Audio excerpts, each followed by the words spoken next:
Поздрав до нашите гледачи и ова утро имам исклучителна можност да разговарам со господја Пола Јусич, внука на нашата уметница Мирвет Беловска. Поводот што сме ова утро заедно е, бидејќи таа специјално допатува за да го прими орденот што го додели председателот на Република Северна Македонија на Мирвет Беловска меѓу останатите наши уметници за животно дело и за промоција на нашата култура. Добро утро и добре дојдов.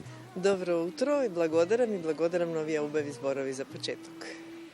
Не случајно го одбрав ова место, па можеме да прошетаме, бидејќи ми рековте, кога се договаравме, дека со вашата баба шетавте овде. Ајде за спомените, а после тоа за чувствата. Така е. Прво, срцето ми е полно, стварно ми е полно од гордост и од радост. И сите спомени ми се враќаат, бидејќи јас како дете, секоја година, секое лето, доаѓав кај дедо ми и баба ми во Скопје и обавезно шетавме по кеј. И сега кога дојдов и секогаш кога доаѓам во Скопје, викам, тука со баба ми и дедо ми шетавме по кеј и ми се враќаат и слики, тој мирис и таа радост. Вие сте внука од ќерка на Мирвет Беловска. Мајка ми моја е ќерка на Мирвет Беловска. Сега, за чувствата на преносот можеше да се види. Вие да пренесете како се чувствувавте во моментот кога го чувте името и кога сте поканети, тоа е за една внука голема чест. Огромна чест и ќе ви кажам само вака, седев таму во публика и викам, нема да плачам, не можам да плачам, не смеам да плачам и солзите тргнава. Една измешана емоција и радост, и среќа, и гордост, понос, и тага што не е баба ми тука, она да го осети тоа, да го види. И јас имав потреба само тој медалот така да го дигнам горе и да кажам, бабичке, гледај, види што ти даде твоја Македонија. Македонската музика и мелост го имате. Вие сте од музичко семејство, а и во музичко семејство. Така е, јас доаѓам од музичко семејство, а се омажив за син му од Джело Јусич, значи пак во музичко семејство и не можам да побегнам од музиката, тоа ми е у вени и во срце. Нотите, зборовите, стиховите од песните на Мирвет?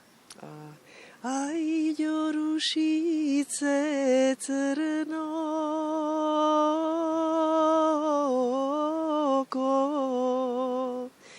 ај промени се на ки ти се. Мене омилена. Немам зборови. Ајде сега и за текстовите. Она беше и за во незините песни и родолюбиви, и љубовни песни. И убава жена. Многу убава жена и јас кога ги гледам сликите секогаш дотерана. И се сеќавам, ја бев девојче, кога ја викнава, тоа беше 70-ти години, една плоча се праеше и дојдова да ја сликат во куќата. И она вика, не може било како, фризура, мејкап, тоа мора да биде децентно, мајца, фустан мора да биде, ама да биде шарено, така да ме дигне, имам јас години, ама мора тоа да биде топ. И кога ги гледам сликите уназад, она секогаш беше од глава до пета средена, нема жена. Многу убава жена беше. Пеете, музицирате, сте учествувале и на Макфест. Сакате да ги препеете песните, да ги оживите, да ги... Имате ли план со незиното творештво? Многу голем план и мене ми е со долго години ми е желба песните на баба ми да ги отпеам. Она беше уникат. И нејзин глас и филигрански украси се неповторни. Ама имам желба да оживеам и како наследница нејзина. Така да остане еден траг и тоа со исполнета душа да го направам и да оживеам малце. Тоа беше план веќе порано, ама години се отидува, сите овие кризи ваму таму, така малце не успорива како се вика.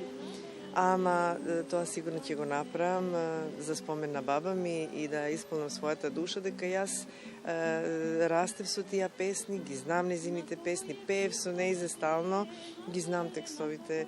Тоа ми е... Ги чувате албумите? čuvam i sretna sam дека баба ми има објавено 9 плочи во Америка, во Америчка дискографска куќа, и јас ги имам 7. И уште тие две, ако ги најдем, ќе бидам најсретна на светот. И стварно чувам све што успеав да сочувам. Има она и од француски издања, и од по цела Европа, што имаат по цел свет. И тие нејзините песни од, не знам, Црна се чума зададе, што со години, со децени немава пеачи храброст да отпеа таа песна, што е најголема почест која може да му се даде на некое. Па до Останал Кольо сираче, Петлите пеат, Или но моме убаво, Не си го продавај чифликот, Не си го продавај Кольо чифликот. Јас одма ги пеам во себе. Да. И ја Јорошице, која е антологиска.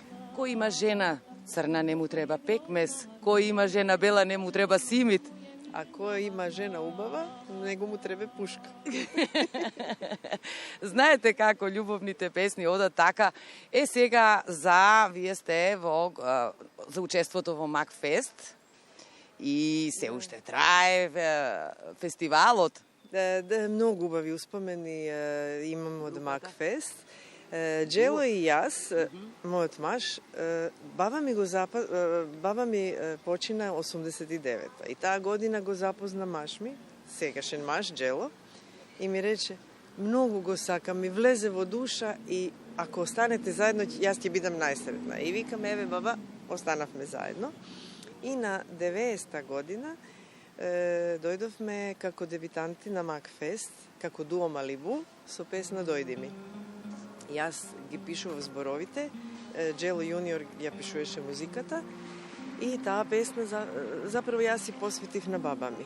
Така имав потреба да ја напишам нешто, нигде ка тоа да не го натукнувам напред, да не го наглашавам, ама тоа беше од срце напишано на нејз. Дојди ми со ветрови и дојди ми во моите сни. И таа песна беше многу успешна. Ние дојдовме прва вечер, дебитанти, луѓето не знаат. Ја викам како дуо Малибу сме, никој нема да знае кој сме. Ни ти, ни ја. И ми доаѓа новинарка и вика: вие сте внука на Мирвет Беловска. А јас, што да ви кажам, среќна, значи, некој знае дека сум нејзин потомак. И кога се дава награди, голем аплауз, вика: награда за најуспешни дебитанти дуо Малибу. Јас ден денес ја имам таа слика и таа радост, и Джело и јас. И бев среќна дека таа песна, мислам, цела деценија беше стално на топ лествици, беше хит. Јас и денес како спомнувам на некои луѓе се сеќаваат како не, Дојди ми, тоа беше мега хит. И ме чини тоа среќна. Идната година требаше да дојдеме и имавме убава песна. Сега нека ми опрости колешката, пеачка што ја отпеа таа песна место мене, не можам да се сетам името, реков ќе запамтам, ама забореј. Многу убаво ја отпеа, бидејќи ние не можевме да дојдеме 10 дена пред фестивалот, се затворила граници и почна војна. Така да, ете, тој Макфест ми остана само во спомен, ама песната беше изведена и ја отпеа едно девојче. Ќе побарам како се вика, стварно заборев и извини. Може да забележам, долго време сте во Хрватска, во Загреб, но одлично го говорите македонскиот јазик. Па ви благодарам. Еве само кратко, дека луѓето стално ме врзуваат за фамилија Јусич. Па сите викаат дека Джело е татко ми. Не, викам, Джело не ми е татко. И кој ќе почнам да зборувам македонски, се збунети. Татко ми мој граđevinar беше, сега исто починат, и после потресот дојде да го гради Скопјето. Ја запозна мајка ми, се омажива и дојдов јас како последица од потресот. Така викам. И кога се родив, татко ми кажа на мајка ми вака: прво ќе ја научиш македонски јазик, бидејќи тоа е материн јазик, мајчин јазик, а хрватски ќе мора да научи, сакала не ќела. И за тоа сум многу благодарна, дека еве и денеска не го заборев и никогаш нема да го заборам јазикот. Навистина ми беше драго што ова утро се дружевме овде на ова прекрасно место. Може да завршиме со песна? Може. Ајде. Не си го продавај Кольо чифликот, мама не ме дава Кольо за тебе. Дома да си одиш Кольо, рујно пиеш, мене не ме даваш Кольо да спиеш. Благодарам уште еднаш. Благодарам и јас. Ете, навистина една прекрасна средба и за нашите гледачи се надевам дека ќе научат нешто повеќе, барем оние помлади генерации.